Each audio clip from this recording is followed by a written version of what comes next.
May video dito na kumakalat sa social media at may nagtag nga sa atin. At nakita natin na ang sinasabing video nila ay isang Pinay OFW na sumasayaw na may title na No Panty Challenge.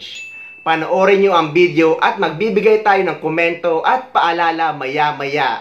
Though kalat na sa social media ang video na ito, pero mas minabuti natin na i-blur na lang ang video dahil nga wala naman tayo sa Pilipinas. Magre-react lang tayo at magkokomento ng pwedeng kahinatnan ng video na ginagawa niya.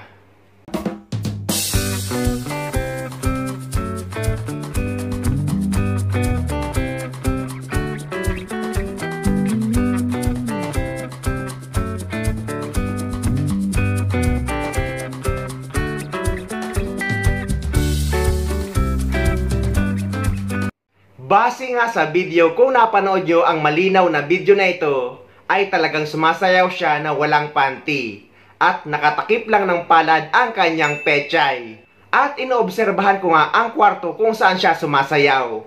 At base sa itsura ng kwarto ay parang nasa Middle East nga siya. At base nga din sa mga comment ng mga kapwa natin OFW na nagtag sa atin sa mga video na nagkalat sa social media, nabasa natin ang mga comment na nasa Saudi nga si Kabayan sumasayaw. Eto lang ang masasabi ko kay Kabayan at sana wag mong mamasamain dahil ito'y paalala lamang. Etong ginawa mo Kabayan ay mas malala pa sa ginawa ng 5 OFW na nakulong dito sa United Arab Emirates na nagbibiroan lang ngunit napagkamalang prostitusyon.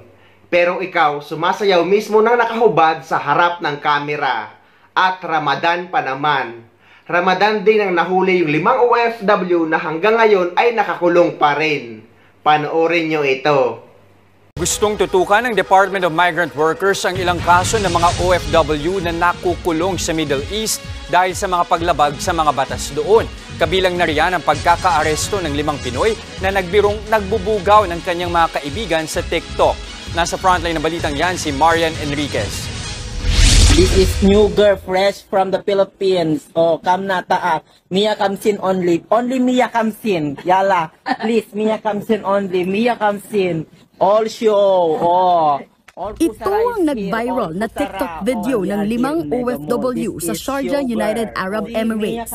This is 100 only.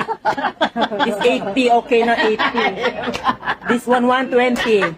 Okay? 120. Oh. Choose whatever you want. Mia comes in exactly, ha? Mia comes in. Behind Mega Mall, ladies and gentlemen. Hello, Pakistani! Hello, Punjabi! Ang katuwa ang video na yan, naging dahilan ng pagkakakulong ng ating mga kababayan. Ayon sa Department of Migrant Workers, mayroon ng legal counsel na tumutulong sa mga OFW na nasa video. Ang mga ganitong insidente ang nais tutukan ng Department of Migrant Workers o DMW. Ang isang nakikita namin na phenomenon that I'm quite concerned about, awareness raising about the use of TikTok, other social media platforms na later on nagiging evidence against them, and also yung sinasabi nilang crimes against public morals, especially in the Middle East. Ayon sa Overseas Workers Welfare Administration o OWA, hindi naman sila nagkukulang sa pagtuturo sa mga OFW, lalo na sa mga mahihigpit na bansa tulad sa Middle East. Huwag naman natin idama yung mga matitino natin na nagtatrabaho, meron din silang pamilya na ngayon nag-iiba kasi yung paningin sa atin ng mga taga roon eh. And we do not want to do that. We must always remember that when you work in another country, para kang ambassador dyan eh. Kung paano ka, yan ang tinitingnan ng mga tao. Sa katunayan, mayroong 2 hanggang 4 na araw na pa-seminar ang OWA sa mga pa-Middle East na OFW. At ang bansang pupuntahan nyo, kontrolado po nila ang social media dyan. Kaya hindi po dapat tayo magbiro. May ilan na po yung hinatulan ng pugot ulo dyan. Ayon sa isa sa mga Arabic instructor ng OWA, nakabase ang mga batas sa Middle East sa kanilang kultura at sa relihiyong Islam. Kaya mahalaga umanong alam ito at dapat irespeto ng mga magtatrabahong Pinoy abroad. Hindi naman po tayo pumunta sa abroad para magpakulong, no? Pumunta tayo sa abroad para tayo kumita, mabuhay. Okay? Kaya alamin natin kung ano yung mga bawal doon at ano yung mga limitasyon para hindi na po tayo malagay sa mga alanganin o mga ganung problema. Bilang dating case officer ng Philippine Overseas Labor Office o POLO sa Saudi Arabia, may mga nahawakan na rin daw kaso si Sam na naaresto dahil sa pakikipagrelasyon o kahit pakikipag-date lamang sa hindi pa asawa.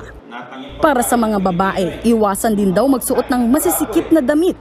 Hanggat maaari, magsuot pa rin daw ng pantakip sa buhok o hijab.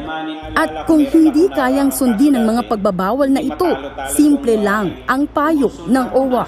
Kung kayo ay lilipad at hindi naman kayo ready talaga magtrabaho at ang gusto nyo ay magsaya, maglaro at gawin lamang ang gusto, huwag na lang po kayo pumunta sa bansa na maraming bawal.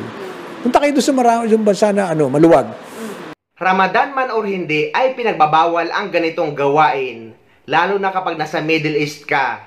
Respeto na lang din sa mga lokal kung nasaang bansa ka, dahil pwede kang arestuhin at makulong.